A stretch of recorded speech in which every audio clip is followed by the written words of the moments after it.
sanggeusna turun hujan Gusti Allah Maha Kawasa fa-anzalna bihil ma'a fa akhrajna bihi min kulli tsamarat daerah nu tandus ge nampung cai hujan kemudian jarara ditatangkalan boro-boro anu dipelak nu teu dipelak jadi kawasan teh Gusti Allah sangat kawasa cak Ibnu Razin mantak cek Gusti Allah kadzalika nukhrijul mauta lamun tadi urang dibere penjelasan ku Gusti Allah tentang urusan-urusan perusakan melalui syirik jeung maksiat anu ngarusak di muka bumi ieu adalah persyirikan permaksiatan nu ku Gusti Allah langsung dibere warning wala tufsidu fil ardi ba'da islahiha ulah sok ngarusak ulah rek ngarusak di muka bumi ieu sabada diberesan ku Kangjeng Nabi urang Kangjeng Nabi Muhammad sallallahu alaihi wasallam ieu di zaman urang memeh urang memeh Kangjeng memeh na deui setiap Allah deuk ngajelaskeun tentang kaislahan maka Allah selalu nurunkeun rasul-rasulna setelah Kangjeng Nabi teu aya Allah tetap ngutus utusanana nu sok disebut para kakasih Allah yakni wali-wali Allah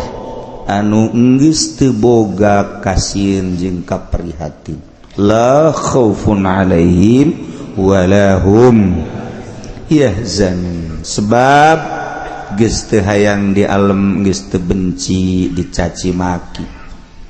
nya nama berprinsip aing namah jageus wauh jeung Allah ngan deudeuh jeung nyaah diparentah ku Gusti Allah titah nyampikeun amanah ka para umat-umat sakali haram dibejakeun haram deuk didenge deuk henteu deuk dipake deuk henteu sakali wajib tetap wajib deuk didenge deuk henteu diaromongkeun los dicaci los dimaki los dipake ka keheul ku bangsana ge para ustad jeung kiai teu ieung-ieung sebabnya nama geus wauheun jeung Allah etalah wali Allah la khaufun alaihim walahum yahzanun ketika neuleuh kasyirikan ketika neuleuh kamaksiatan ialah ngarasa terpanggil hatena lantaran ieu ditugaskeun ku Gusti Allah wali Allah titah ngabeberes makhluk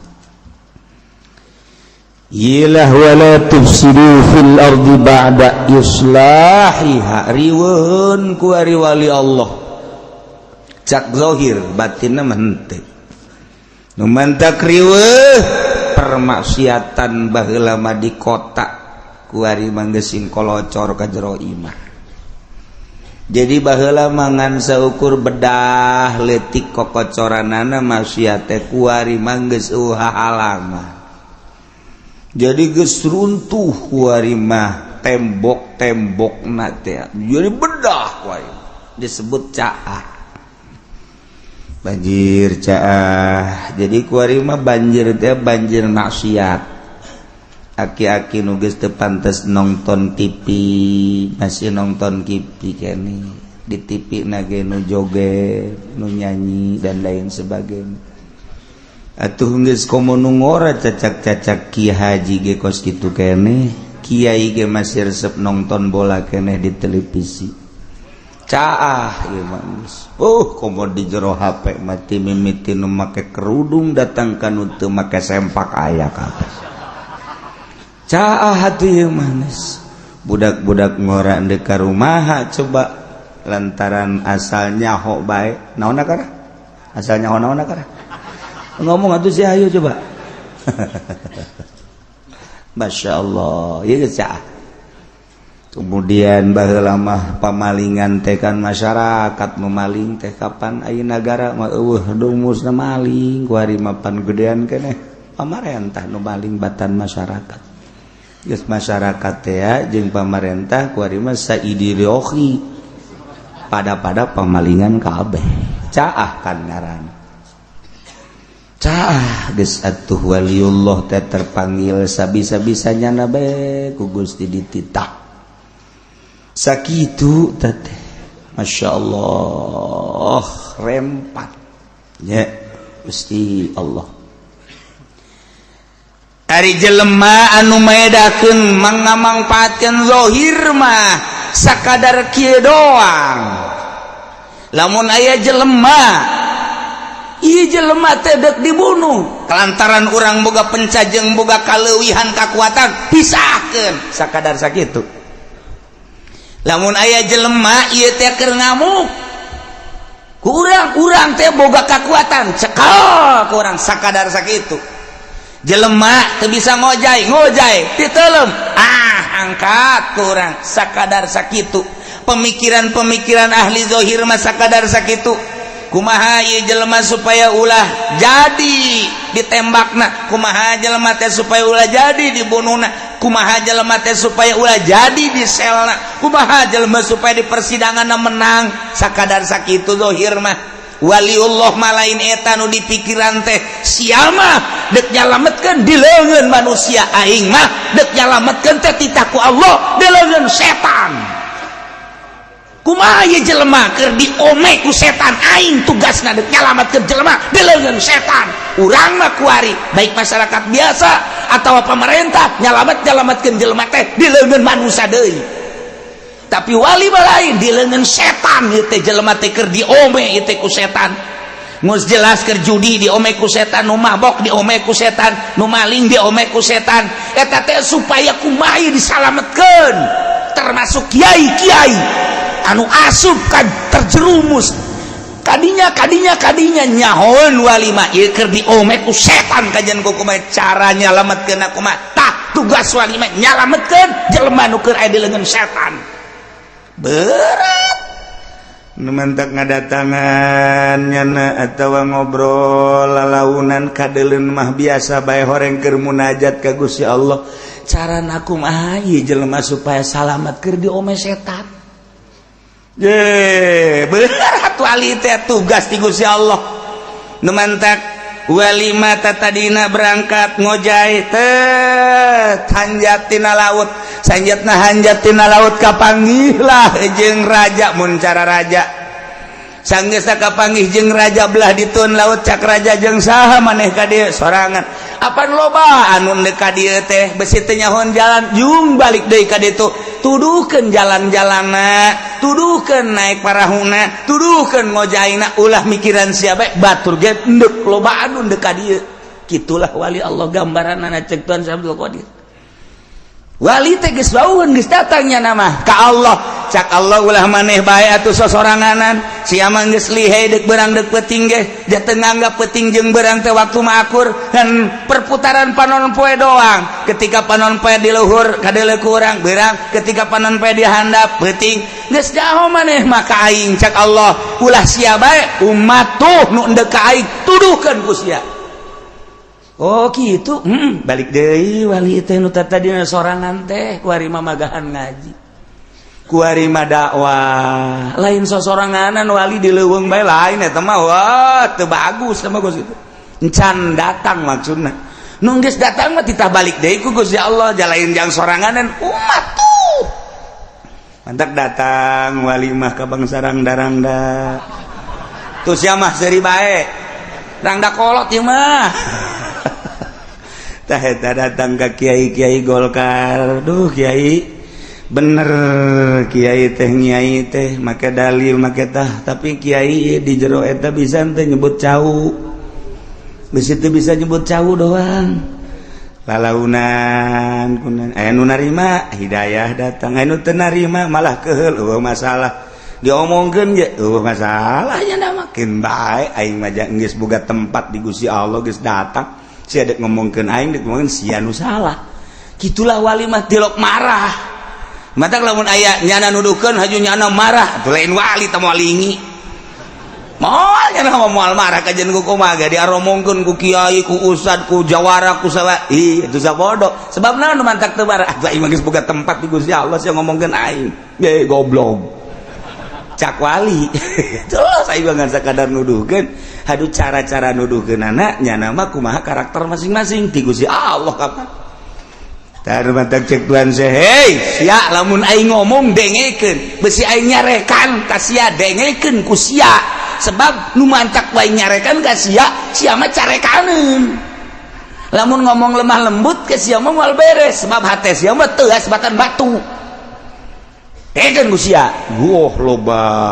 jelema nu akhirna dibuka-bukakeun nya mangan sakadar alat ieu. Jatuh anu merena tetep Gusti Allah Subhanahu wa taala.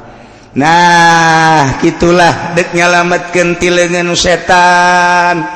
anu tadi nanya keur diome-ome ku setan, keur dipermainkeun ku setan. Kumaha ieu carana masyarakat teh kok diome ku nafsu jeung setan lantaran nyana terus-terusan ngridit.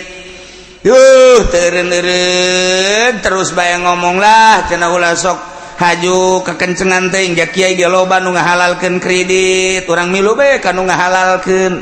Haju nu ngahalalkeun ge ngomong ulah sok milu kanu ngaharamkeun, moal rame sia kajen gua kumaha ge. Sa sok nu ngaharamkeunna kiai anu cenah, carekan ku nyana. Teu maraheun kiai, dicarekan ku kiai deui. Diomongkeun ku kiai ulah sok nurutan mun moal beres jangan nurutan nyana mah. Geus bae urang mah urang bae geus ayu ngan tetep bae beuki tambah karunya ka kiai eta. Beuki tambah karunya hayu terus nyana mah ngan sakadar ngarujaan doang sebab jelemana geus boga tempat di Gusti Allah eta mah ngan tugas doang. Kitulah para wali Allah mandek nyalametkeun di leungeun setan, dek nyalametkeun di leungeun iblis. Maka cek Gusti Allah wala tufsidu fil ardi ba'da islahiha wad'uhu khaufan wa tam'an inna rahmatallahi qaribum minal muhsinin. Aya sahabat ngaranna Ibnu Razin sumping ka Kangjeng Rasulullah, ya Rasulullah. Naon Ibnu Razin? Tuhan ngomong-ngomong jelema nu geus paeh dikubur haju engke kiamat. Sanggeus kiamat jelema dihudangkeun deui, sanggeus dihudangkeun deui haju digiring ka masak. Abdi mandek nanyakeun teh kumaha Gusti cara ngahudangkeunana jeung nyieun jelema nu geus paeh. Seri bae Kangjeng. Eta onam nu dikubur maka harti ya Rasulullah. Eta anu kamari teh eta model ku kapal brus bae ka laut kabeh pan eta teh jauh huluna di mana, tulangna di mana, dagingna di mana, eta kan dihudangkeun deui. Anu dicaplok ku buaya, anu dilegleg ku maung, anu dicacag-cacag jelema teh waktu perang, anu dicacag-cacag di begal, dipiceun. Ieu suku nu sabelah ka anu, suku nu sabelah ka anu, ceulina di mana, naonna di mana. Tah abdi mah ndek nanya teh ka Kangjeng teh ka tuan teh ieu teh kumaha cara ngahudangkeunana Gusti Allah. Ya eta mah kos kitu mah. Cak Gusti Allah. Nungguan Gusti Allah turun ayat jol malaikat Jibril macakeun ieu. Wa huwallazi yursilur riyaha busram baina yaday rahmatih. Wa huwa Gusti Allah teh anu niupkeun ngutus niupkeun riyaha kana sapirang-pirang angin. Sing hade angin teh loba ngaranna aya angin simal, angin kaler, aya angin janub, angin kidul, aya 10 ngaran angin dina syara teh. Aya anu timbulna ti luhur, aya anu timbul ti handap, aya anu tina taneuh, aya anu ti laut. Di laut ge di jero laut aya angin moal oyag-oyagan eta laut lamun dihandap eueuh angin nu mantak nu jago mah para nahoda teh neuleuh angin teh lain di luhur tapi ka jero handap ka jero laut. Justru di jero laut teh aya angin nu mantak engke laut pasang ka luhur engke surut ka handap eta teh diangkat na ku angin. aya angin anu timbul nati tengah-tengah aya anu ti langit aya anu ti bumi aya anu ti gunung macem-macem geus puguh anu ti kaler nu ti kidul nu ti kulon ti wetan mah ieulah angin bahkan teu kabahas dina kitab aya angin anu sok kaluar dihandap celeces eta nu leuwih bahaya mah sebenarnya komo keur ngaji mah haju tadi ngadah ruduk jeung endog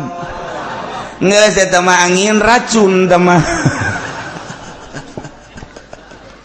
Aduh, masya Allah, macam-macam angin orang ya.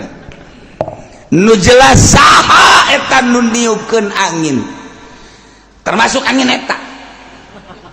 Lantaran aya jelema di operasi di opnam teu bisa hitut, mahal horeng eta hitut. Sababaraha juta hayang bisa hitut, masya Allah, ngajual mobil. Nuta tadi ditumpakan lantarannya nanti bisa hitut asuplah ke rumah sakit operasi langsung mobil hiji hitut mahal eta hitut teman-teman besi hayang hitut kan oh masalah daripada kurang ayo dioperasi di situ ngan siap-siap baik mamang engke diukna teu boga batur siakuna memang bung diuk dini lah beda kambeuna kok balamun parawan hitut bae angel kalaku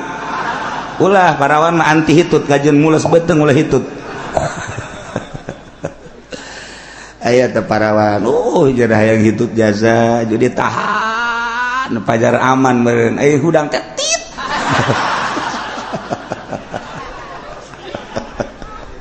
ya Allah Masya Allah, Masya Allah, Gusti Allah. Nailah angin, niupkeun angin teh Gusti Allah. Mereka kuatan terhadap angin, ti kaler ngageleyeung ka kidul, ti kidul ngageleyeung ka kaler, ti wetan ngageleyeung ka kulon, ti kulon ngageleyeung ka wetan. Ieu angin dibere kakuatan ku Gusti Allah. Teu kaharti lamun angin cuma sekedar angin, kok dibere kakuatan ku Gusti Allah lantaran angin mah sapira angin. Horenganan angin teh eta teh aya wakil malaikat karubiyun anu ku Gusti Allah ditugaskeun ngajagaan khazanatil ardi was samawat. Urang sok hadiah ka malaikat karubiyun para ahli-ahli thariqah malantaran eta malaikat karubiyun teh tita ngajagaan khazinatil ard nu aya di bumi nu aya di langit termasuk ieu panon poe termasuk ieu angin. Jadi lamun angin teh centengna malaikat karubiyun maka ketika ku Gusti Allah diinstruksikeun malaikat bawa angin ti wetan ka kidul bawa angin ti kaler ka kidul bawa ti wetan ka kulon ti kulon ka wetan malaikatna centengna tah pamimpinna mun di SD mah KM na asal toel we malaikat. Numantek Kangjeng Nabi Sulaiman teh waktu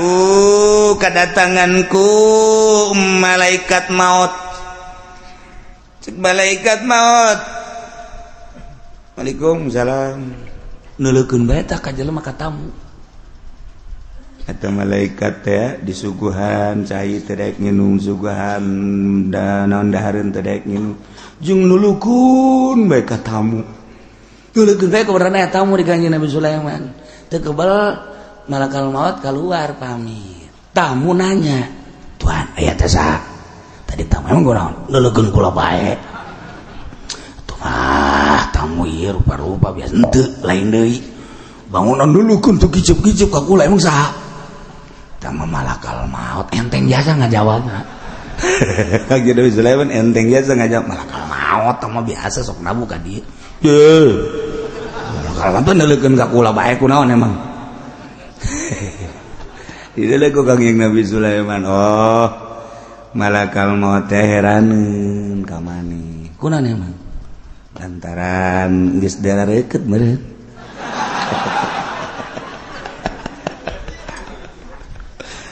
Pugu eta malakal maut teh ngaharewas ka Kangjeng Nabi Sulaiman heran ka pagawean Allah. Kunaon emang?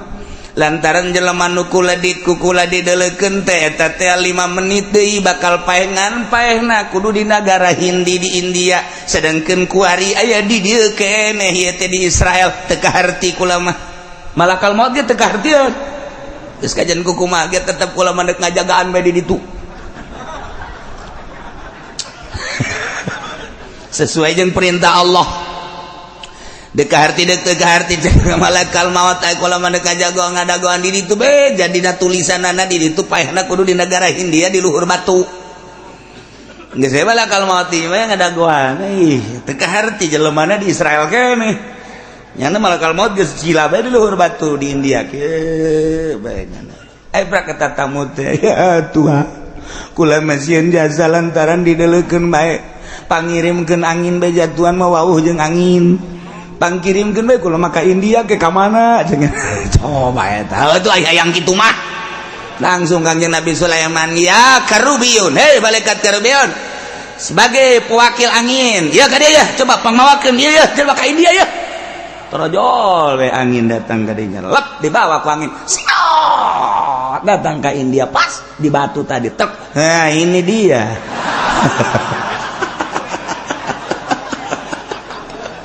Masya Allah Karim maha kawasa Allah teka harti ku urang mah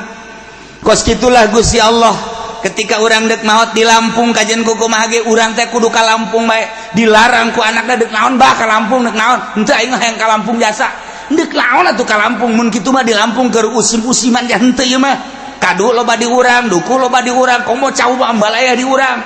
entah ini ada ka Lampung mah teu bisa ditahan horenganan datang ka Lampung malakal maut keur kieu bae nah sia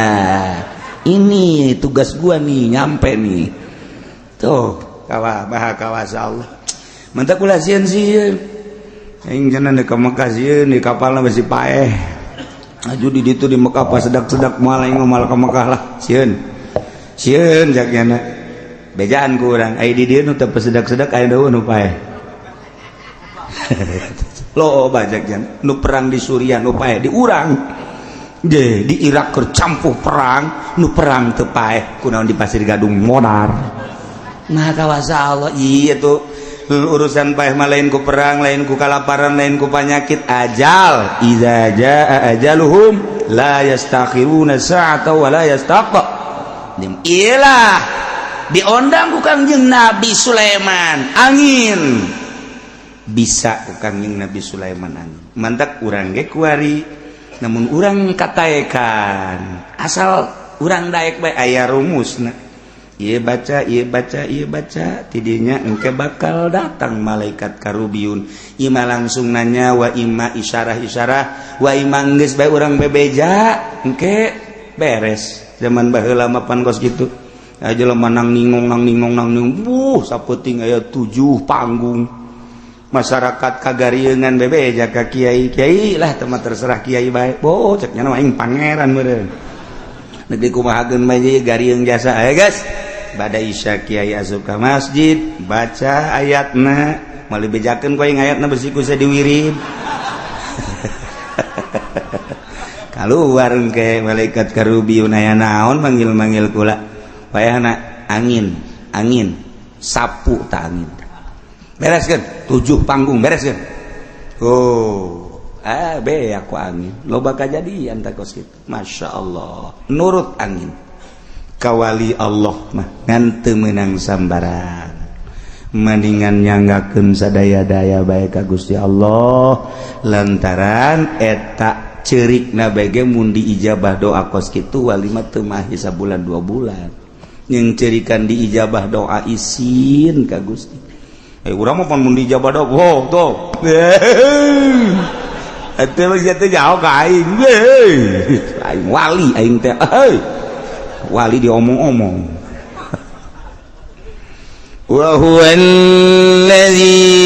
yursilur riyah Gusti Allah teh eta zat anu ngutus anu niupkeun kana pirang-pirang angin lantaran geus aya wawakil-wawakilna berbagai malaikat tinggal ditoel bae deuk dikamanakeun arahna ieu angin teh dijelaskan di dia horenganan angin busrom baina yaday rahmati angin ieu mah angin sebagai pengawal pangbubungah anu diayakeunana baina yaday rahmati memeh turun rahmat Allah di hareupeun rahmat Allah anu dimaksud rahmat Allah teh hujan jadi Allah dek nurunkeun hujan teu langsung hujan ternyata Allah teh ngutus angin heula ieu angin sebagai busron pengawal ngabubunga ka masyarakat nu endek diturunan ku eta hujan qiraatna aya dua aya nu baca nusron aya busron namun nusron ieu teh bimakna mutafarriqah kudamal mator angin-angin anu papisah-papisah di hareupeun hujan papisah teh tengah gumuk di hiji daerah anu di Bandung anu di Banten Jawa Tengah anu Jawa Timur eta teh ngaranna mutafarriqah nusroh lamun busron ieu teh pengawal sebagai pendahuluan hujan jadi hujan teh teu ujug-ujug hujan tapi dikawal heula ku angin jadi ieu mah angin teh angin rahmat masya Allah hatta idza aqallat sahaban thiqala hingga angin teh mamawa sahaban thiqalan mega anu loba mega anu mendung nu pohara mega di luhur hideung eta teh cai anu menang nyerot ti laut maha kawasa Allah syaribna bima'il bahri kaula nyerot kana cai laut sak angin ditugaskeun ku Gusti Allah diserotlah cai laut ku angin tugas ti Gusti Allah dibawa ka luhur set plak geus datang ka luhur nungguan instruksi ti Gusti Allah hatta iza aqallat angin geus mamawa sahaban thiqalan kana mega-mega anu mendung anu gede geus hideung luar biasa Gusti Allah hei angin dorong ka Cikupa hei angin dorong ka Bogor hei angin eta mega dorong ka Jakarta dorong urang Jakarta geus kiceup ka mana aing ngilib ya gasal geus deleureuk di luhur hideung bae ge geus urang Jakarta mah waduh aing teu ka mana ieu ai biasa nama mega teh didorong ku angin ku ari mah mega nggak dorong Jokowi berbeda ya mah aya bae tah mah orang teh mah mega nama mega konde tah mah ieu mah mega didorong ku angin masyaallah urang mah teu nya ieu lah ayatna hatta idza qallat sahaban thiqala sehingga di mana-mana angin geus mamawa kana mega anu mendung anu gede nu loba tergantung kumaha megana bae kumaha anginna dititahna ku Gusti Allah sok cak Gusti Allah bawa ka Cikupa bawa ka Bogor bawa ka Jakarta bawa ka Pandeglang kumaha perintah Gusti Allah subhanahu wa ta'ala sok gara-gara turunkan suqana li baladim mayit kaula nu agung ngucurkeun kana eta mega ngahujankeun kana eta mega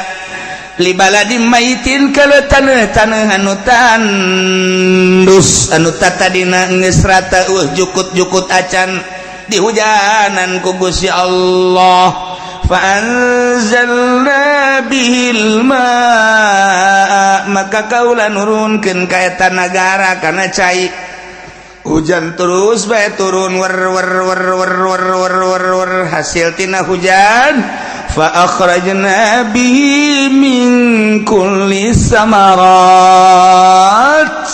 maka hasil tina hujan sapoe dua poe ieu karim kulai kua mulai jarara dimingkul samarat jukut-jukut jarara dinuti dimaksud ku urang sueg jadi badur jadi cente jadi ramat-ramat segala rupa jarara dipare geh jarara di jagong jadi buah tangkal segala jarara di hasil tidak hujan fa akhrajna bihi min kulli samarat sokera ngagedean lantaran kadeuleu bakal layu diturunkeun deui hujan ku Gusti Allah suqna huli baladim mayit tambah deui hujan deui tambah gede tangkal buah manis tangkal buah darmayu tangkal buah daging buah golek dan buah-buahan nu sagalana wahai geus puguh nu di sawah geus puguh nu di huma jarara di kabeh nah rahasiana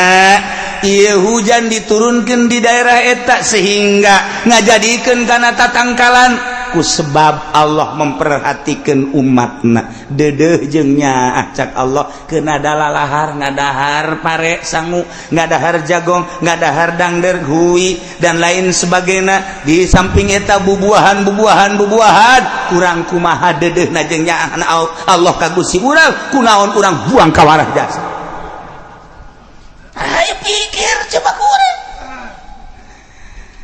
aya hiji daerah teh aduh ieu mah daerah teh hese jasa cai disebutna ge ieu mah sawah tadah cai ieu mah taneuh tadah cai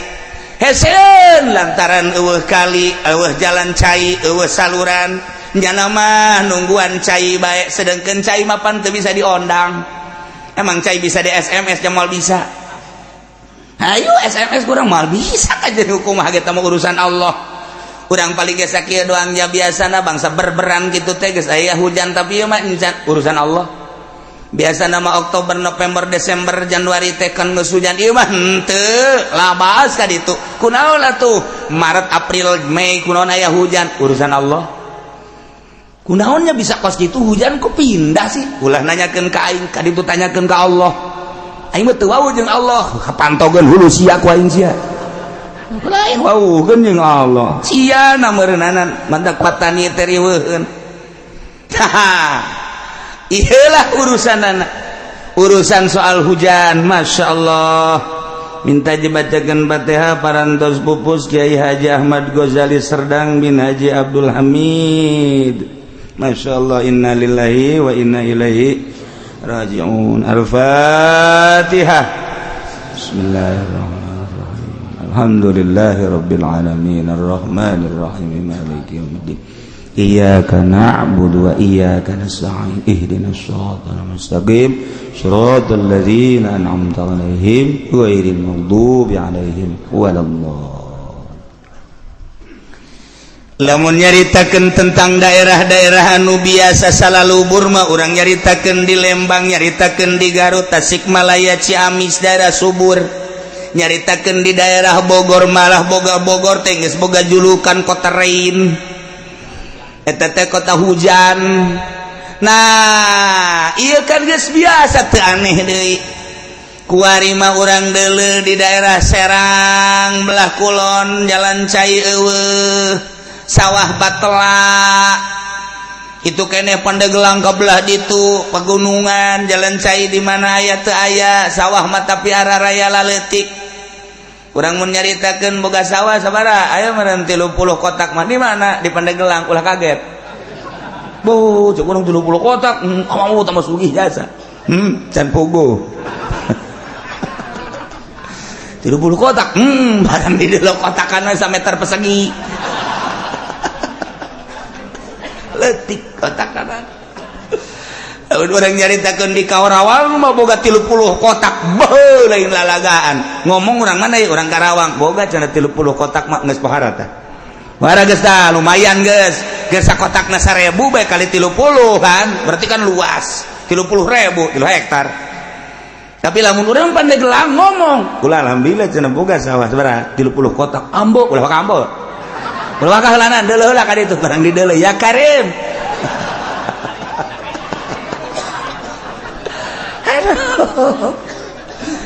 aduh Masya Allah. Nah iya ya sawah-sawah anu tada hujan anu hese karena cai ieu keur carita di daerah urang. Lamun urang deuleu ka Jawa Tengah ka ditu ka Salatiga, ya Allah ya Rabbi pasawahan sakitu legana tapi pantai jalan cai tada hujan.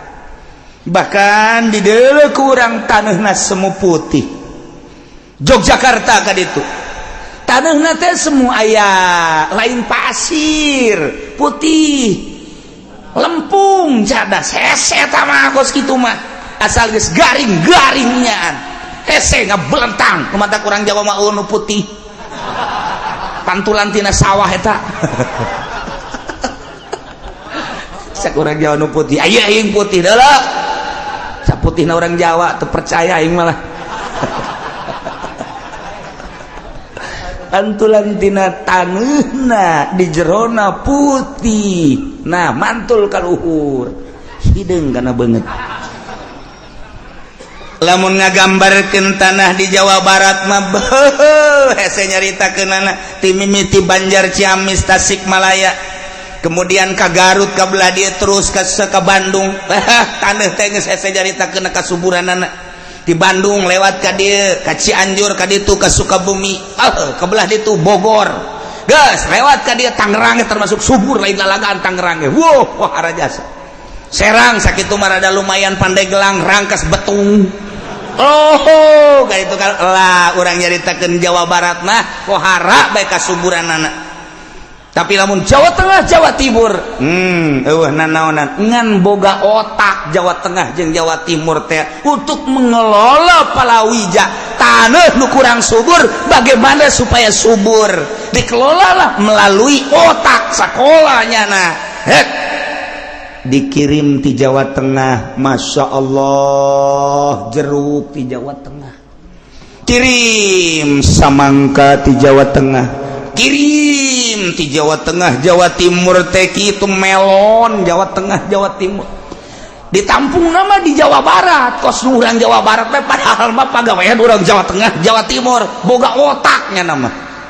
urang Jawa Barat teh kudu make otak cek cara subur ieu dek naon lain ngariweuh-riweuh je pokoknya pelakan jadi atuh teh kudu make otaknya kana teh sia mah make otak aing mah henteu tapi eleh kudu make otak. Nah ieu keur carita-carita kasuburan nu mantak lantarannya nama kurang subur ngagunakeun otak di pertanian ge istimewa Jawa Tengah Jawa Timur mah kabelah dieuna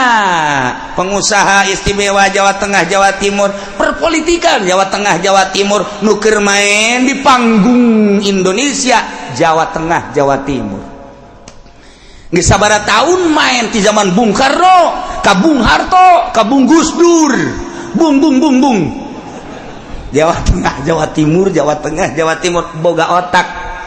kercarita urang kenyataan di urang kercarita informasi luar negeri nu boga perusahaan di Belanda nu boga perusahaan di Amerika nu boga perusahaan di Inggris nu boga perusahaan di Australia nu boga perusahaan di Jepang mayoritas Jawa Tengah Jawa Timur nu boga perusahaan di Jerman mayoritas urang Jawa Tengah Jawa Timur ayalah urang Jawa Barat ayalah urang Padang ayalah urang Sulawesi bandingkeun jeung urang Jawa Tengah Jawa Timur moal meujeun jeung moal mah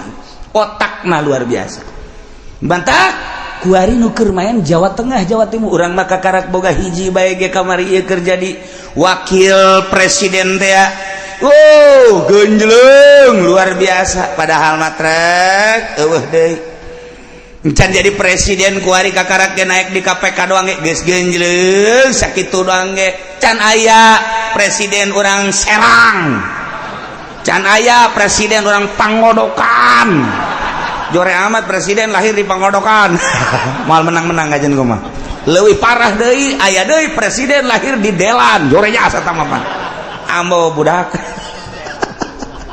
eta kunaon jarore ngarannya Pangodokan Delan kemudian ka ditu naon deui teh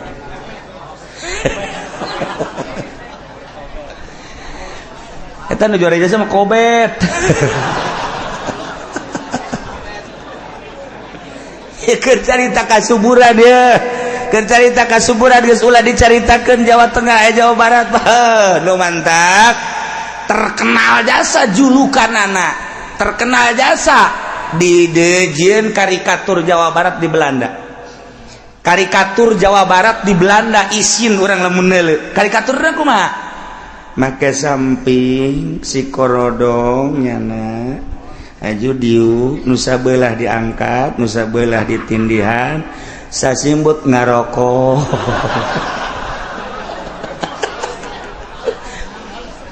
Eta karikatur di Belanda gede jasa deket perpustakaan. Masya Allah. Ari urang Jawa Tengah karikatur teh karikatur lempang suku katuhu ngalengkah can datang ka handap jasna ditendin di dieu kieu bari mureleng nya neuleukeun ka hareup eta teh kapan karikatur nu luar biasa berarti sangat penting jas ge geus teu dipake-pake acan pan aya jelema nu make jas sanajan hareudang ge dipake boloon teh mah. Nah, ieu Jawa Tengah, Jawa Timur. Nu mentak tetep bae moal meahi ka urang Jawa Tengah, Jawa Timur. Otak. Sawah nu tandus teu bisa dipelakan pare, diotakan ku nyana. Melak naon ieu? Ayo, anu hasilna dibawalah ka Jakarta. Urang Bandung mah heheotan di sana. Tuit. Sia kunaon heheotan? Nah, tunduk naon deui? Lain itu pikiran sawah asal sawah masal ditancapkeun jadi teu kudu disurubuk-surubuk acan. Tanah kita tanah surga. Tongkat jadi tanaman. Masya Allah tina subur teu daek mikir. Eleh lah terus kurang Jawa Tengah Jawa Timur. Ku teu mikirna ieu sebab senang kos di Arab. Lantaran di Arab mah emas kabeh. Iya dicekel jadi duit, iya dicekel jadi dirham, iya dicekel jadi real, iya dicekel jadi dolar, minyak ambalaya, teu malikir urang Arab. Kunaon teh senangna luar biasa. Geus dina senang mah tilok berhasil. Nu mantak baheula di zaman urang dahar hese, pake hese, rentul nu jara di kiai sebab masyarakat. Daerah Kiai itu Jakarta daerah Kiai, Tangerang daerah Kiai, Serang daerah Kiai, Pandeglang Megus Kobo lain daerah Kiai deui tah mah pokona mah tah juragan Kiai. Pandeglang mah geus Kiai kabeh ka tukang-tukang becana Kiai di Pandeglang mah. Nah, kunaon teh masyarakat dahar hese, nginum hese, pake hese, geus eueuh deui pagawean wiridlah ka Gusti Allah ibadah, ngaji ibadah, ngaji wirid ibadah dan lain sebagainya. Diberelah subur pangrusakan. Geus teu pikiranna naon ku ari mah. Nu wirid, nu hudang ti peuting, anu geus eueuh bae geus. Wah, ambalaya. Eta ku sabab naon? Subur. Baheula mah nu mantak diangkat jara di kiai, jara di wali lantaran nyanana di masjid bae. Kunaon emang kiai di masjid bae? Ka ieu mah geuning naon jadang deur eueuh. Ku ari mah pan melang urang. Nu mantak teu betah kiai di masjid kunaon? Di imah aya kue, di imah aya sangu bandeng ambalaya. Berkat-berkat mulut ge teu kadahar eta. Segala daging hayam, daging macam-macam kue teh gitu, mobil can ka urusan. Baheula pan boro-boro mobil sepeda ge hese jasa. Mantak geus bae betahan keneh di masjid, mending wiridan tah diangkatlah ku Allah jadi wali. Ku ari mana diangkat jadi wali? Tak ieu mah keur carita negara-negara nu subur mah teu kudu dicaritakeun daerah-daerah nu subur mah. Kangjeng Nabi nyontoan hiji daerah. Hei Ibnu Razin. Ulan pertanyaan maneh bahwa cek maneh kumaha si Allah eta nyieun deui makhluk sehingga hirup dihudangkeun ku Gusti Allah aju digiringa sateu kaharti cek maneh pernah henteu neuleuh hiji daerah anu tandus? Pernah. Diliwatan ku maneh? Pernah. Aju maneh sababaraha bulan sababaraha taun deui lewat kadinya? Pernah. Kumaha berubah tante? Berubah Gusti Rasul. Ai baheula mah tandus boro-boro aya tatangkalan hese jang nginum ge jang wudu ge. Aju menang saketean tahun setahun 2 tahun kula liwat subur loba tatangkalan caicur tuh maha kawasa Allah. Iyalah gambaran di akhirat. Cek Gusti Allah, Allah lah anu niupkeun angin sebagai pendahuluan pangbubunga hareupeun rahmat Allah yakni hujan. Gugus ya Allah angin titah nyedot cai dibawa ka luhur kemudian geus jadi reueuk jeung mega di luhur hideung didoronglah ku angin sesuai jeung perintah aing cak Kangjeng Nabi sesuai jeung perintah Gusti Allah didinyalah di daerah-daerah anu tandus Allah ngahujanan suqnahu libaladim mayyitin sanggeusna turun hujan Gusti Allah Maha Kawasa fa anzalna bihil ma'a fa akhrajna bihi min kulli samarat daerah nu tandus ge nampung cai hujan kemudian jarara ditatangkalan boro-boro anu dipelak nu teu dipelak jadi kawasan teh Gusti Allah sangat kawasa cak Ibnu Razin mantak cek Gusti Allah kadzalika nukhrijul mauta kitu keneh sakumaha hujan diturunkeun ka taneuh anu tandus kemudian ku Gusti Allah sanggeusna diturunkeun dijadikeun bubuahan-bubuahan tina tatangkalan-tatangkalan nukhrijul mauta kami nu agung ngaluarkeun kaula nu agung ngaluarkeun ka jelema-jelema nu geus pararaeh nu paehna di leuweung nu paehna di laut nu paehna di kota nu paehna di kubur di kampung nu paehna di mana bae anu kabawa ku angin beak ka handap dedeleuan urang mah tabrakan kapal tabrakan kareta hancur nu di kitu beuteung buaya anu di beuteung maung dan lain sebagainya nukhrijul mauta ku kaula nu agung dikaluarkeun dihirupan deui cek Gusti Allah cek Ibnu Razin carana kumaha Gusti ieu teh sanggeusna kiamat Gusti Allah teh nurunkeun hujan salila 40 peuting Allah teh nurunkeun hujan heula breg ternyata horenganan hujan lain sahujan-hujana horenganan maul hayat bentuk rakos cai mani tidinya pansakal ardu barelah kuburan geus eueuh laut tarita zaman engke mah eueuh gunung rata sanggeusna ku Gusti Allah di hujanan maul hayat bentukna kos cai mani tidinya lah bakal bareula sanggeusna bareula arasup deui ka tulang-tulang nu aya di kuburan-kuburan nu aya di mana-mana tidinya langsung malaletek sakumaha kos toge culcal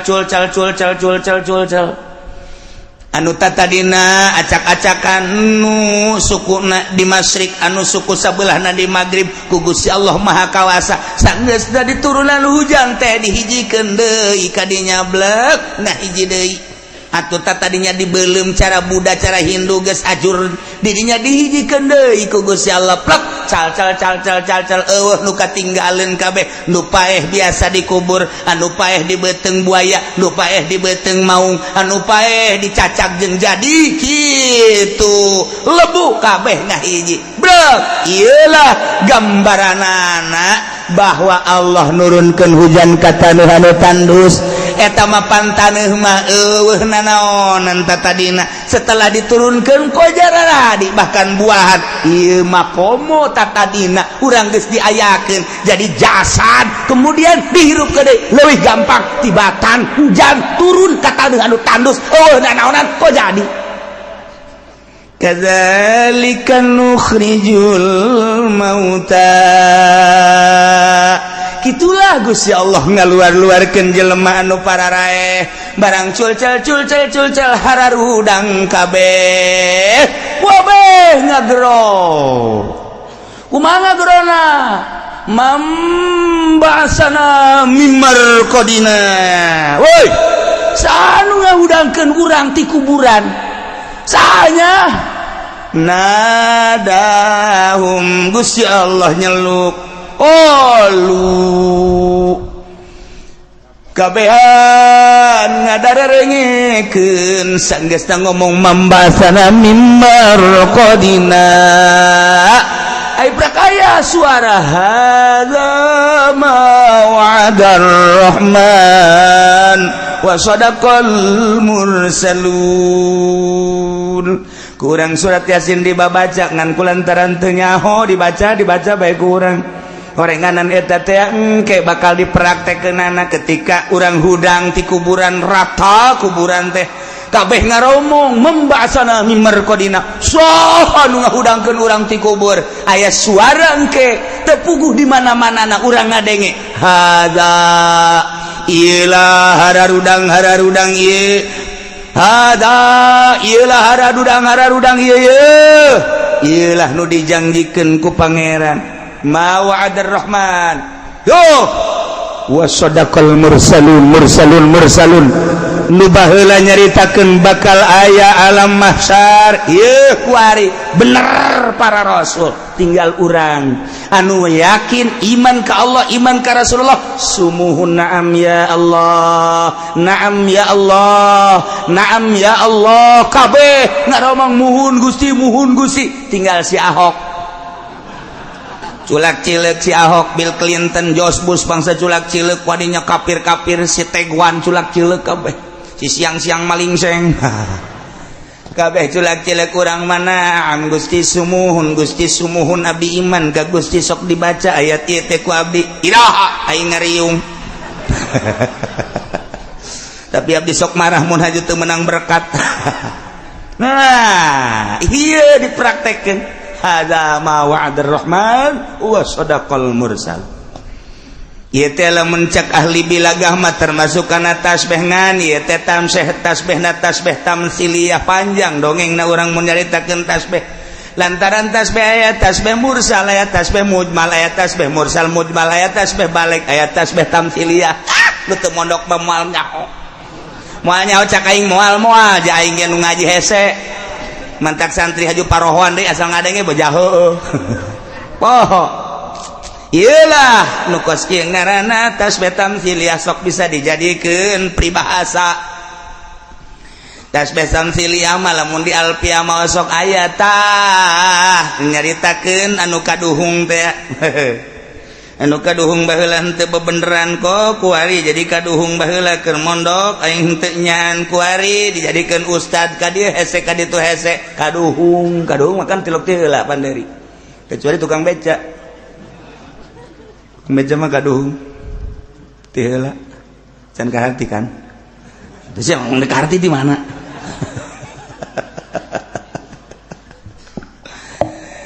nah iyalah tasbih tamtsiliyah masuk disebut peribahasa mah Sunda paling loba Arab loba subhanul yaum rijalul qud eta peribahasa Arab subhanul yaum hari ini engkau harus menjadi manusia yang gagah seperti anak muda gantungkan cita-citamu ke atas langit eta Bung Karno rijalul yaum subhanul ya rijal god nanti engkau kelak akan menjadi pemimpin eta peribahasa singkil kuari engke bakal ngeunaheun engke tuh eta tah subhanul yaum rijalul god peribahasa lumun di Sunda mah loba jasa peribahasa teh lain lalagaan mun Melayu aya sedikit-sedikit lama-lama jadi bukit naon eta hulu sia sia mah geus can ngarti geus seuri sedikit demi sedikit teh bapak urang sacek jadi hulu sia jadi gede oh jaheuh nya salah sia ada lain kitu sia mah ge eta na bae nu inget ya bapak sia teh henteu janggung jadi sia sacek sapeting kuari jadi segede sia ditimbang teh bode 70 kilo baheula na saeutik ban eta lah sedikit lama-lama jadi sia lain kitu salah tah mah sia mah nu ingetna nu salah bae kan cikaracak ninggang batu laun-laun jadi legok nah eta peribahasa samudaya aya deui peribahasa Sunda mah ambalaya loba jasa pacikrak ngalawan merak waduh pacikrak ngalawan merak mah pacikrak mah sapira manuk pacikrak ngalawan merak kajenteng di puasaan 7 mulu dia moal menang sia katilu kumaha ulah lamun urang jadi jelema leutik ayu ngahareupan jelema gede maning ulah dilawan sama cek urang Sunda mah pacikrak ngalawan merak sia ngana modar sia kokosodan eta pacikrak ngalawan merak insyaallah kemenuk merak teh kukuncungan emang kuncungna anyar atuh tiba heula tah mah sekurang Banten mah dia mah teu nyaho kuncungna emang nang meuli lain merak mah tiba heula kayak kuncungan asli berarti kuncungna sia Bapak Cikra ulah dilawan waduh udah kadu ketemu kadu je eta pan eta kadu ketemu kadu eta sarua beuh budak pariuk manggih ka kepas loba tah di Sunda mah budak ulah-ulah nanaon sireum ge budak ai katincak-tincak teh mangegel eta peribahasa ulah kieu di mana sireum katincak ngegel beuh paeh sia mah teh nyaho peribahasa wal masallatu gayarut no masyaallah na ieu ge sarua bae Gusti Allah teh nganamsilkeun supaya kaharti ku urang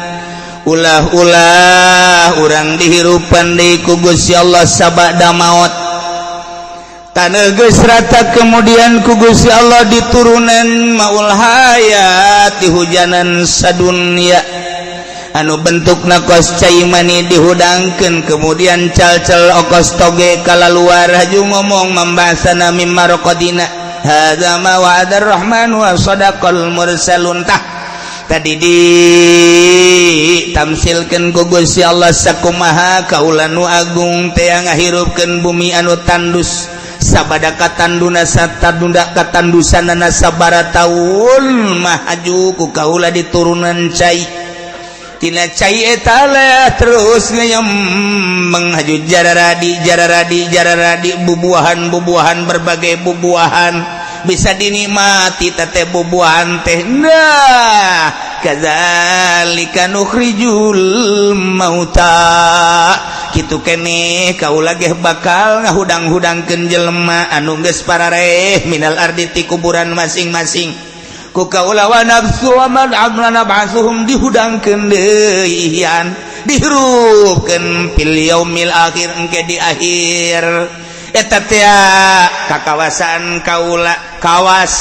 kaula ngahudangkeun jelema nu tadina geus aya haju paeh haju dihudangkeun deui dihirupkeun deui leuwih gampang tibatan ngajadikeun kajadian nu tadina sama sakali sakumaha kawasa kaula ngajadikeun jajadian nu diturunan hujan jadi kawasa kula ngahudangkeun manusia jelema-jelema nu geus parareh dihudangkeun leutik ka makos kitu mah masyaallah kekawasan Gusti Allah tentang pembuatan manusia teh kurang geus kanyahoan Kangjeng Nabi Adam bapa emak Kangjeng Nabi Isa mah aya emak bapak aya di lembur bojong mah aya emak bapak sarua tadi kos Kangjeng Nabi Isa cerik datang ka imah kunaon neng cerik ieu beuteung cenah geus 5 bulan atureun mah biasa awewe mah lain kitu ceknya na bapana emang ka mana paeh teh naon teu tanggung jawab bojong tah kos kitu urusan berabe tah mah nu jelas aya tapi pelakuna. Nah iyalah para hadirin jamaah kaum muslimin wal muslimat rahimakumullah urang engke bakal seperti kitu Allah ngajelaskeun kieu maksudna la'allakum tadzakkarun harapan naranjeun kabeh teh supaya areling mun geus eling iman bejakeun ayat ieu teh ka kafir bejakeun ayat ieu teh ka Yahudi ka Nasrani nu mantak dakwah mah lain cara urang di majelis taklim lain dakwah di masjid lain dakwah di kalangan mukminin mukminat tama dakwah teh hanya untuk memperkuat keimananana doang bahkan lamun motifna teu beres mah lain dakwah tamangan sakadar hiburan dakwah mah tuh Nasrani di gereja dakwah cara sesiri sikti dakwah teh di gereja lamun urang nyaritakeun Syekh Abdul Aziz nu kamari ka urang teh dakwah teh di gerejanya nama atuh sanggeus da pasturna nanya 1 2 3 dan selanjutnya pastur tungkul sanggeus pastur tungkul kemudian ditaranya kapan ku jamaah kunaon ieu pastur tungkul nyana teu daek ngajawab sehingga didesak ku masyarakat nu aya di gereja sanggeus teh didesak cak nyana kalau saya jelaskan nanti kamu akan ikut saya biarin coba pengen tahu ketika ditanya apa itu kunci surga wa ma huwa miftahul jannah Ditanya ku si Ajid, begitu ditanya Miftahul Jannah, timimiti Zabur, datang ke Injil, Taurat, Injil, Quran, Miftahul Jannah, la ilaha illallah. Mantap urang ya osok Miftahul Jannah, la ilaha illallah. Ondo teman. Salat henteu. Teman bang, teman kipu doli teman kos kitu mah.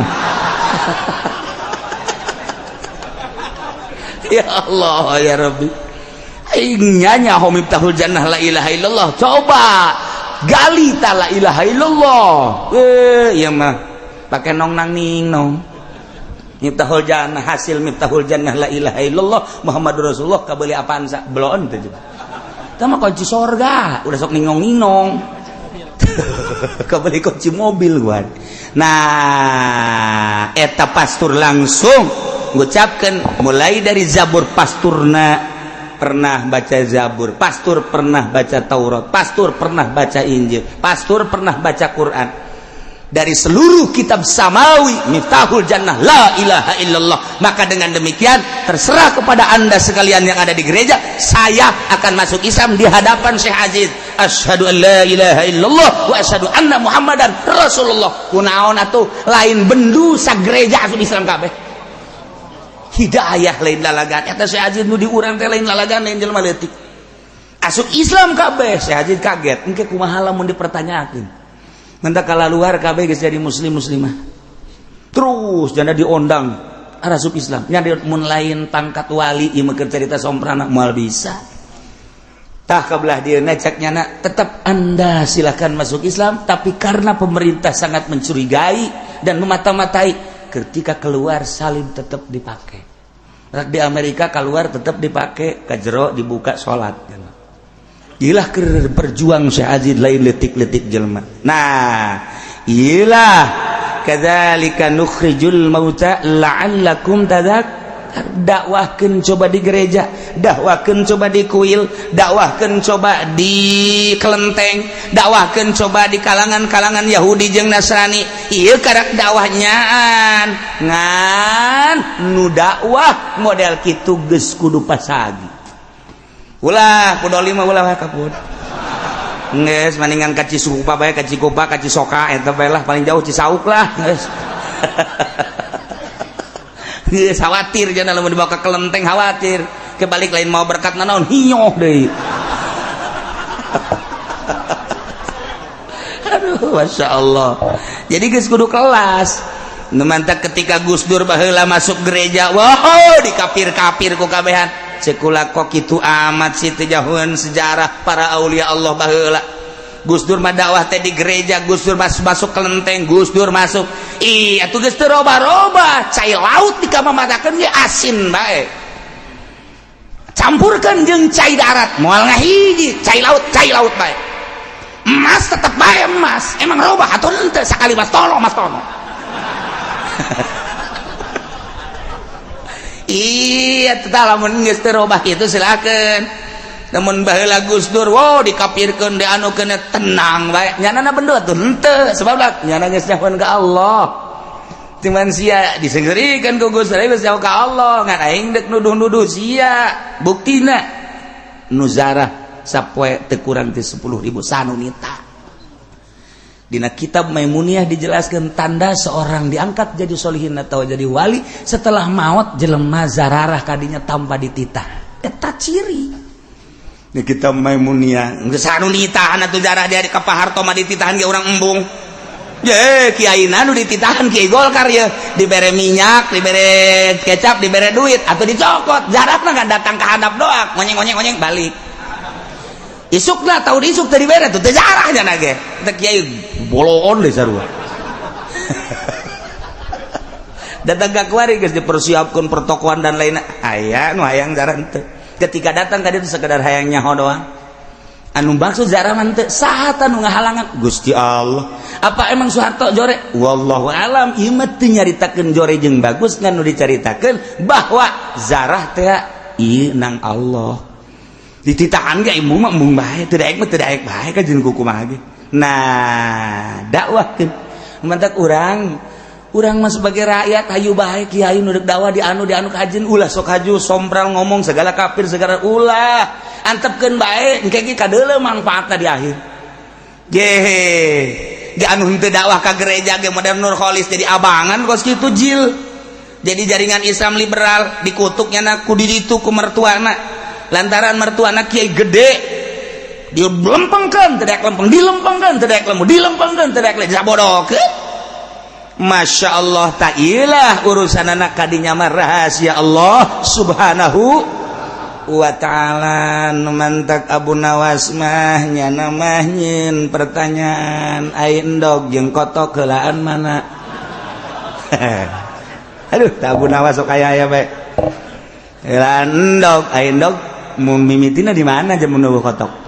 Oh heulaan kotok ai kotok emang di keremana kusaha jihenya eta mah hiji. Pertanyaan kedua cek Abu Nawas heulaan buah apa heulaan tangkal heulaan siki apa heulaan tangkal ye atuh heulaan siki ai tangkal mimitina di mana oh heulaan tangkal aya teh siki di mana mun ngerti tangkal eta sarua ta pertanyaanna heulaan endog apa heulaan kotok sarua bae heulaan siki apa heulaan tangkal dibulak-balik seuri bae Abu Nawas mah bodoh sia. Pertanyaan wali eta kos gitu eta pertanyaan wali pertanyaan Abu Nawas heulaan endog apa heulaan kotok jawabanana harese lamun lain wali deui kitu keneh heulaan siki apa heulaan tangkal. Nah iya keur nyaritakeun ayat fa anzalna bihil ma'a fa akhrajna bihi min kullis samarat kaula nurunkeun agung nurunkeun cai kemudian diturunkeun hujan haju jararadi fa akhrajna bihi kula ngajadikeun ku eta cai tina jadi tangkal mingkul lis samarat buah bararuahan buah bertah heulaan mana tangkal jeung siki heulaan tangkal tangkal jadi emang di mana jati siki waktu heulaan siki cakeun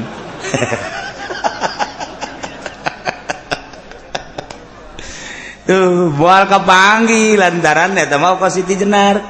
Siti Jenar teh apa diundang ku wali sanga anu dititah ngundangna 5 wali. Begitu diundang, Siti Jenar segera datang ke Demak. Teu aya Siti Jenar cek nyana nu aya mah Allah. Bab ahli hakikat. Hei Allah datang atuh ka ditu ka Demak. Allah nu aya ge Siti Jenar. Sia cak wali teh mah aya hese amat. Kakarak dipanggil Jenar jeung Allah datang. Kakarak inilah sosok Jenar dan Allah. Kurang lalu ceritakan riwayat Siti Jenar kurang hayang seuri sakapeung ngan mun dibaca kuno bodor empan eta kos karari itu nya mah emang rahasia kewalian naon rahasia kewalian mah anang unung-uning. Nu bener sia ngomong mun teu nyaho ka anang unung-uning moal jadi wali. Aya hartina anang kumaha atuh sia mondok heula sakana tuh mondok yang jadi wali disepak sia ku aing. Camat yang jadi wali nyi teh mah bupati yang jadi wali mentak ketika para penggede datang ka Tasikmalaya ku Abah Anom diasup-asupkeun datang ka Abah Umar ku Abah Umar diasup-asupkeun torekat ahli-ahli torekat sareuri bae sebab eta mah berarti kiai teh nyaho anang unung-uning. Coba cenah kiai jelaskeun atuh moal dijelaskeun ku aing bab siana teh mah mondok heula moal samak di pondok aing dinya 20 tahun. Oh tuh cenah kaburu payah tuh payah masalah emang sia mah paeheun ieu. Eta ieu lah pertanyaan Abu Nawas wali Abu Nawas mah heulaan siki apa heulaan tangkal. Moal dibejakeun ku aing teh mah. Maksudnya sarua jeung tadi siki jeung tangkal satu kesatuan bahasa wali satu kesatuan jadilah mun jadi siki nu bener jadilah mun jadi tangkal jeung bener lamun tangkal nu bener sikina bener bakal ngabuah nu bener kos kitu endog jeung kotok ulah dijawab hiji-hiji teh mah endognya kotok eta keneh lamun jadi endog lah nu bagus ulah calang anu aya di dieu makan caralang kabeh. jadi kotok-kotok nu bener eta bahasa wali tambah kos kitu mah sing jadilah mun siki nu bener mun tangkal nu bener maka engke bakal jadi buah nu bener geus murid wali bakal jadi wali minimal mengenal wali kos kitu teh tiba heula ge kumaha guruna sebab aya murid teu ngaji deui cara Syekh gitu Burhanuddin urang lamun ningali tina manaqib Syekh Burhanuddin nu aya di Padang eta teh apan ngaguru ka Syekh Abdul Rahim Ansingkili anu baheula urang keur carita Aceh eta teh tsunami Aceh aya hiji kuburan sisi laut boro-boro ku cai ieu haseup ge teu daekeun kadinya mah datang ka kuari eta teh Syekh Abdul Rahim Ansingkili lamun urang bertorekot bakal nyaho di dinya aya tah daftaran-daftaran wali-wali Allah di Aceh eta wow nusak itu luar biasa ribuan 200.000 pae kuburan eta mah aneh ieu kuburan ieu cai masa cai terekeun ka dinya di dieu 3 meter di dinya kan aya jelema anu ngiuhan nyana ge kageteun kok cai kos taneuh cai terekeun ka dinya asuburan ke Syekh Abdul Rauf mah masyaallah di dinya lah nyana nyasar harujud ka kuburan di dinya maksudna bersyukur aya sababaraha puluh jelema anu di makam dinya salamet eta ka Syekh Abdul Rauf Asingkili lamun urang nyaritakeun tentang para wali aya di dinya lain lalagat boga murid sa Syekh Burhanuddin 1 Burhanuddin 2 eta lah nu di Padang teh nu kuari lamun haulna rame di Padang ngahaulkeun Syekh Burhanuddin seorang waliullah emangnya ngaji atuh henteu nya menghadam doang mawakeun cai mawakeun kopi mawakeun naon kitu ngaranna sendal emangnya seukeun kebutuhan-kebutuhanana dalam sekian tahun teu ngaji-ngaji nya mah salat ge iluan di tukang doang kunaon tuh diutus ka ditu kembangkeun agama di ditu kula ngembangkeun naon atuh di ditu ngan di Ciduada tuh ayo balik bisa ngaji mantak balik ti dia coba minta ciduk kaki pudoli mun teu bararau jengkol oh mah Haji Pendi mah ulah tah mah basa ngising karung sia ya Allah ya Rabbi kaget mamang marang di Ciduan ku Haji Pendi kok igoni dararata ka dieu jeung wali mah araraneh lamun Mama Sobari ngaji ka Ki Holil Bangkalan teu ngaji haju balik bisa ngaji di Ciduhan doang iyalah modelna ieu keur carita kula mun nyaritakeun tentang manaqib rame Syekh Burhanuddin Padang eta ngahadang ka Syekh Abdul Rauf Asingkili nu kamari ketika rame tsunami kula mah atuh ajib mah ajib bae ieu nu sok dibabaca manaqibna masyaallah dibuktikeun ku Gusti Allah hiji nomor kadua masjid nu aya di Aceh ulah neuleuh masjidna patilasan saha makam nu aya di dinyana aya daftaranna kabeh dina manaqib wali-wali Allah teu daekeun ka masjid eta set di cai sakieu sameter ka masjid kunaon dek balik deui teu daekeun ka dinya aneh masyaallah urang lamun nyaritakeun gempa di Padang emang kumaha gempa di Padang teu kamari 3 gunung hiji gunung 2 gunung 3 gunung eta teh kan angin heula sanggeus angin terus oyag sanggeus oyag kan kikituan model gubrak model tamapan ala lajur heula sanggeus ala lajur berbas ka handap gunung kan dia kedalamanana 3 kilo ka handap deuk sanu ngagali mait ribuan memang deuk kumaha gitu nu dicaritakeun anehna naon masjid di dinya tengah-tengah kajadian nu dahsyat aman datang ka kuari kok bisa aman henteu ka dia pindah masjidna sekitar 700 meter mantak atuh mamang ulah ulin ka Citra deui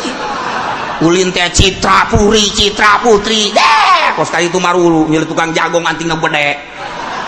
sekali-sekali ke Padang coba buktikan mana masjid anu pindah ketika kejadian gempa masjid plek 700 meter pindah maha kawasa Allah apa masjidna ieu naon deuleu saha baheula nu ngabangun masjidna ahli Allah wali Allah berikut jeung kuburanana pindah ka dinya walaupun teu nyahoeun urang dinya di dinya aya kuburan pan teu maot wali mah hudang rohna ngobrol jeung wali deui kulalah pindah bae jeung masjid-masjid ajak wali pindah ternyata teh ya besi kabudu ka ditu kena gempa lah kula geus di dieu bae ngan ulah beja-beja nya bawa kula pindah ngobrolnya anak kos urang baik ya coba akan hari urang apa waduh menyawali nanyakan rokok Bantah kulah kaget lamun aya hiji wali jarak ka kuburan kos ngobrol ulah kaget nyana geus susul lah dituturkeun nyana bae bahasana ge jalain jara bahasa urang oh damang oh kumaha itu muhun tas di mana ya mang tas ondangan manya wali ondangan ya tukar itu naik organ tunggal burung tahu bang karung kos gitu mah ieu keur carita aulia Allah batur teu nyahoeun hayalah wali nu nyahoeun indah tanyakeun coba ke ka urang Padang masjid mana tah ketika gempa nu pindah jeung kuburan ngan teu meunang dicaritakeun kuburan nu ditukangkeun mimbar wali Allah ketika dek dibangun ku salah seorang wali ulah cek nyana geus teu kudu titah ka ditu bae sebab eta murid termasuk murid Syekh Abdul Rauf Asingkili murid Abdul Rauf Asingkili ai Abdul Rauf Asingkili urang mana urang Timur Tengah tetep jangan mah habaib murid-murid da ajam loba jasa nu berkembang di Sulawesi di Banjarmasin di Padang murid Syekh Abdul Rauf Asingkili baca coba ge kurang kitabna Masya Allah gitulah mencerita tentang pertorikohan jadi lamun ahli torikoh keur nyana boga sejarah nah ieu mah keur carita indah